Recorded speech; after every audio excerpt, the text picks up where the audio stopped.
Here with our midweek analysis, Brian, we had a chance to talk to Colorado's always fiery tight ends coach, and he had some pretty strong messages about just the way the team went into the bye week and what he's seen from them since.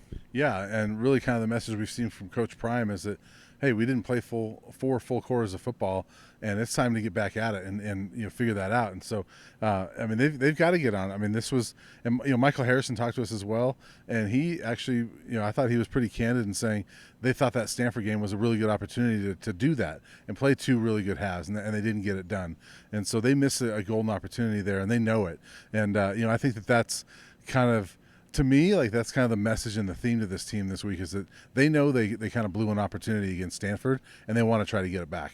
We didn't quite know what to make of this tight ends group in the preseason, especially with Seydou Traore transferring out of the program, and you thought you were going to have maybe an all-conference guy at that position, but he simply did not fit in and didn't want to take on the blocking role that Tim Brewster requires his tight ends to.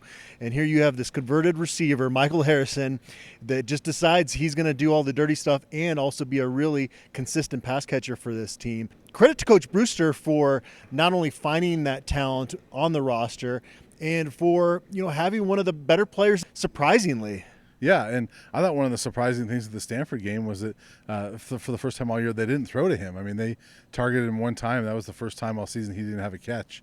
And so it was so surprising because he's been so consistent up to that point, and he's gotten in the end zone several times. And clearly, I mean, I think – I'm just thinking of this on the fly, but he's got to be the runaway winner. If we did an award for the most surprising player of the year, I mean, that'd probably be the runaway winner with Michael Harrison, just because, I think even you would agree that a healthy Caleb Fourier would have been who we would project as that top guy, and he's healthy now, but still it's Michael Harrison. And so credit to him for really just kind of fighting through all this, putting himself in a position to be this pass catcher for the Buffs. And really you can tell watching games that Shedeur likes throwing to him, and he leans on him at times and uses him sort of a safety blanket. Is like, I know I can get it to Michael Harrison.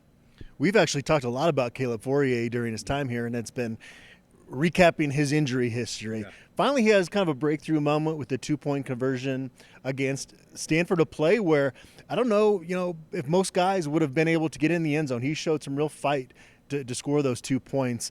I asked Coach Brewster about him today. He kind of gave a short answer. I still think Michael Harrison is the guy at that position, but maybe Fourier is a guy that if he stays healthy the remainder of the way can have a few more moments. Yeah, I mean, that 2-point conversion, he kind of looked like some of those plays we've seen in practice before that got us excited. Like, okay, he's strong with the ball in his hands, and, that's what I've been waiting to see from him. I mean, it was great to do it on a 2-point conversion, but I would like to see it more in his career. I don't know if it'll be this year or not, but I would love to see that more, because if they can get Fourier and Harrison going and it's a nice 1-2 punch, that would be really odd for a Sean Lewis offense, because he hasn't used the tight end much anyway, but to use 2 of them would be really odd. But, it was great to see that for him. And this is a position that, what did they have, 7 or 8 guys on scholarship at one point? And then Louis Passarello is the star spring ball. I mentioned Traore. It's been a kind of a weird revolving door that we've seen at that position. And it's been that way at most positions, obviously, with Coach Prime and his staff needing to kind of clean house and bring in their own guys. But it's crazy the number of people that have come in and out of that room in the last 2-3 years. Yeah, and I think this year – I don't know if we've incorrectly projected a position more than tight end, because we get so excited about Seydou and then he's not here. And then you hear so much about, Passarello. It's like, oh, well, he's probably the starter. And then obviously the injury there. And, this is no knock on Michael Harrison, but because of the fact he was a walk-on, I didn't project him very high. I thought Caleb Fourier. I also thought Elijah Yelverton, being a guy that, had played for Coach Prime in high school and was brought here as one of his guys. I thought he'd be higher up there. But, again, credit to Michael Harrison, because he's exceeded expectations, I think, from at least all those of us on the outside.